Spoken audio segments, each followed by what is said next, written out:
చాలా పకడ్బందీగా సమర్థవంతంగా ఒక ప్రణాళికబద్ధంగా తెలంగాణ రాష్ట్రానికి మన నీటి హక్కులు కాపాడుకోవాలని, అదేవిధంగా గతంలో జరిగిన అన్యాయాలను సెటిల్ చేయాలనే ఉద్దేశంతో ముఖ్యమంత్రి గారు, ఉప ముఖ్యమంత్రి గారు, మంత్రులందరూ కూడా ముందుకు పోతున్న విషయం మీ దృష్టికి తీసుకొస్తున్నాను. అదేవిధంగా ప్రతిపక్షంలో ఉన్న వాళ్ళు చాలా బాధ్యతారహితంగా వాళ్ళు మాట్లాడుతున్న విషయం కూడా ఈరోజు మీరు ప్రెజెంటేషన్లో మీరు గమనిస్తారు. కృష్ణా జలాల విషయంలో వాళ్ళు తీరని మోసం, అన్యాయం, ద్రోహం చేసిన తెలంగాణకి.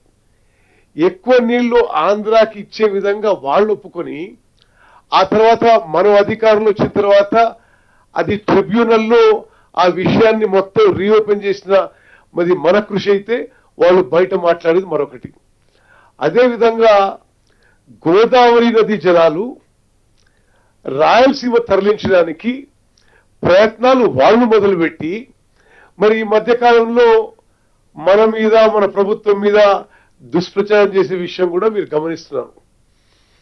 మరి ముఖ్యమంత్రి గారు మేము చేసిన కృషికి అనుగుణంగా నిన్న కేంద్ర ప్రభుత్వం గౌరవ పిసిసి ప్రెసిడెంట్ గారికి స్వాగతం పలుకుతూ, మరి మా కృషికి అనుగుణంగా కేంద్ర ప్రభుత్వం స్పందిస్తూ ఆంధ్రప్రదేశ్ ప్రతిపాదించిన ఈ పోలవరం బనకచెర్ల లింక్ ప్రాజెక్ట్ ని తిరిగి వెనక్కి పంపి, దయచేసి మీరు గమనించాలి, వాళ్ళ ప్రాజెక్ట్ ప్రపోజల్ ని వెనక్కి పంపించి మేమైతే వాదించామో గోదావరి వాటర్స్ డిస్ప్యూట్ ట్రిబ్యునల్ 1980 అవార్డుకి ఇది వ్యతిరేకంగా ఉందని చెప్పడం, దాంతో ఏకీభవించి కేంద్ర ప్రభుత్వం నిన్న అది వెనక్కి పంపించిన విషయం కూడా నేను మీ అందరికీ మనవి చేస్తున్నాను.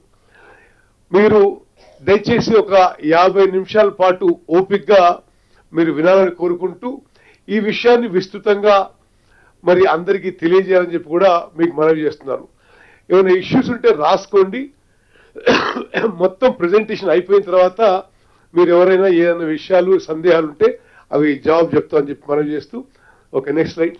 ఈ ప్రెజెంటేషన్ లో గోదావరి నది వ్యవస్థ మరియు తెలంగాణ, ఆంధ్రప్రదేశ్ రాష్ట్రాల ప్రాజెక్టులు వివరిస్తాం.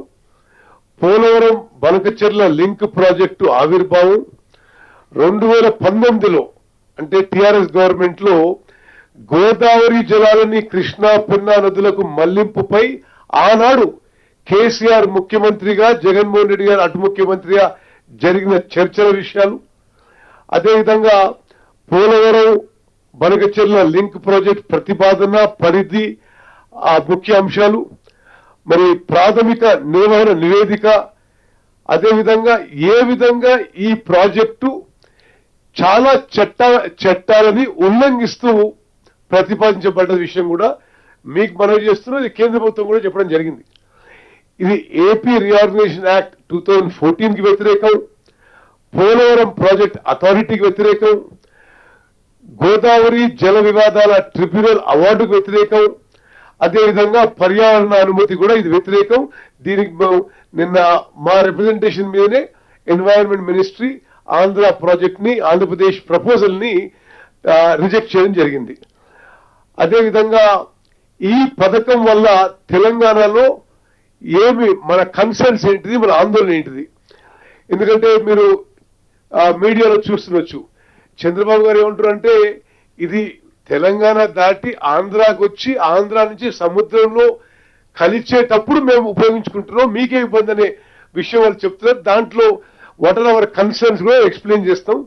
అదేవిధంగా తెలంగాణ ప్రభుత్వం తీసుకునే చర్యలు, మరి భవిష్యత్ కార్యాచరణ. గోదావరి నది గురించి 1-2 నిమిషాల్లో నేను మీకు మనవి చేస్తాను. డెక్కన్ ప్లాటోలో ఉన్న గోదావరి నది గంగా నది తర్వాత భారతదేశంలోనే 2వ అతిపెద్ద నది. ఈ నది మహారాష్ట్రలో నాసిక్ జిల్లా మొదలై ఇది 1465 కిలోమీటర్లు ప్రవహించి మహారాష్ట్ర, తెలంగాణ, ఆంధ్రప్రదేశ్ ద్వారా ప్రవహించి మరి సముద్రంలో కలుస్తుంది. ప్రధాన ఉపనదులలో ప్రవర, పూర్ణ, మంజీరా, మానేరు, పెన్గంగా, వార్దా, వైన్ గంగా, ప్రాణహిత, ఇంద్రావతి మరియు శబరి నదులు ఉన్నాయి. ఈ నది తెలంగాణ రాష్ట్రంలో కందకుర్తి గ్రామం, రెంజల్ మండలం, నిజామాబాద్ జిల్లా సమీపంలో ప్రవేశిస్తుంది. పరివాహక ప్రాంతం, క్యాచ్మెంట్ ఏరియా, పరివాహక ప్రాంతం మహారాష్ట్ర, కర్ణాటక, మధ్యప్రదేశ్, ఛత్తీస్గఢ్, ఒరిస్సా, తెలంగాణ మరియు ఆంధ్రప్రదేశ్ రాష్ట్రాల్లో నుండి ఉంది.